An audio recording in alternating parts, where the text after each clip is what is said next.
Résumé de Le Tour du monde en 80 jours de Jules Verne. Phileas Fogg, un gentleman anglais riche et méthodique, mène une vie réglée comme une horloge. Un jour, lors d'une discussion au Reform Club de Londres, il parie 20 000 livres avec ses compagnons qu'il peut faire le tour du monde en 80 jours grâce aux avancées des moyens de transport. Il part immédiatement avec son nouveau domestique, Passepartout, un Français débrouillard et loyal. Le début de l'aventure. Le voyage commence par la France, l'Italie, puis l'Égypte. Les deux voyageurs traversent ensuite la mer Rouge pour rejoindre l'Inde. En chemin, ils sont suivis par le détective Fix, qui soupçonne Fogg d'être un voleur ayant récemment dérobé une grosse somme à la Banque d'Angleterre. Fix espère arrêter Fogg dès que son mandat d'arrêt arrivera. L'Inde, un premier obstacle et un sauvetage héroïque. En Inde, Fogg et Passepartout découvrent que la ligne de chemin de fer n'est pas entièrement construite. Ils doivent compléter leur trajet en empruntant un éléphant. Lors de leur traversée, ils interviennent pour sauver une jeune veuve, Aouda, vouée à être sacrifiée lors d'un rituel funéraire, Sati. Fogg décide de l'emmener avec eux, et elle devient une compagne de voyage. L'Asie et les imprévus.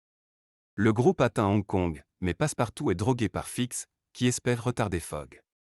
Malgré cela, Fogg parvient à embarquer pour le Japon, où il retrouve son serviteur après une série d'aventures. Ils continuent leur périple à bord d'un paquebot vers l'Amérique. L'Amérique, défis et dangers. Aux États-Unis, Fogg et ses compagnons doivent affronter plusieurs défis, notamment une attaque de Sioux dans les vastes plaines. Passepartout est capturé, mais Fogg le sauve courageusement. Ils poursuivent leur route en direction de New York, mais manquent le bateau pour l'Europe.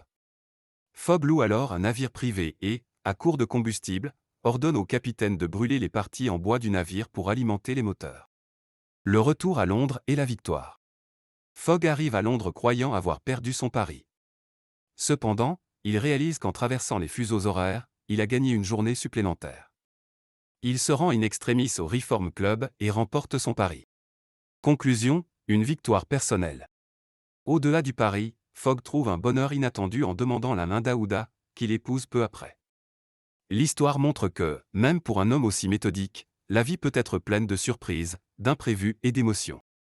Le Tour du monde en 80 jours est un roman d'aventure captivant qui illustre l'audace, la persévérance et la puissance de la modernité au XIXe siècle.